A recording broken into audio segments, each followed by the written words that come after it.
అందరికీ నమస్కారం. ప్రాణాయామం చేసేటప్పుడు గాలిని దీర్ఘంగా పీల్చి దీర్ఘంగా వదులుతాం.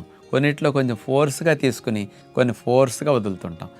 ఇలా పీల్చి వదిలేటప్పుడు ఆ గాలి రాపిడికి కొంత వేడి కూడా ముక్కు భాగంలో ఉత్పత్తి అవుతుంది. ఆ హీట్కి గాలి యొక్క ఫోర్స్కి ఒక్కొక్కసారి ముక్కు రంధ్రాల లోపల సున్నితంగా ఉన్న సూక్ష్మమైన రక్తనాళాలు ఒక్కొక్కసారి కొద్దిగా రప్చర్ అవుతాయి.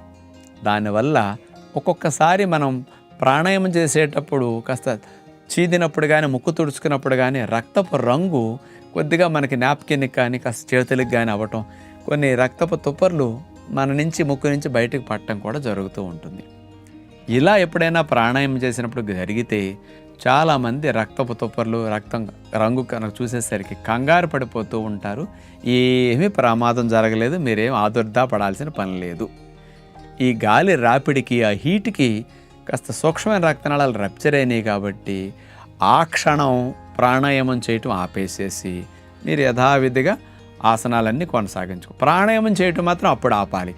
ఆ ఒక్కరోజు ఆపాలి తప్ప మళ్ళీ నెక్స్ట్ నుంచి ఆపమని ఇక్కడ చెప్పట్లేదు.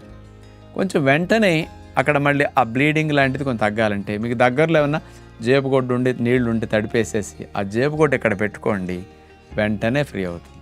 ఇట్లా చేసేసేసి ఈసారి ప్రాణాయామం చేసేటప్పుడు కొద్దిగా ఫోర్స్ఫుల్గా బిగించినప్పుడు కొంచెం మీకు ఇట్లాంటి ఇబ్బంది వస్తుంటే కొన్ని రోజుల పాటు ఆ ఫోర్సు ఆ బిగింపు కొంచెం తగ్గించుకుని నిదానంగా పెంచుకెళ్ళండి. అప్పుడు మీకు అలవాటు అయిపోతుంది.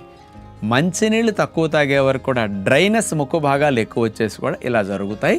అందుకని యోగ విద్య అభ్యాసం చేసేవారు మంచినీళ్ళని రోజు 4 లీటర్ల క్రమం తప్పకుండా త్రాగాలి.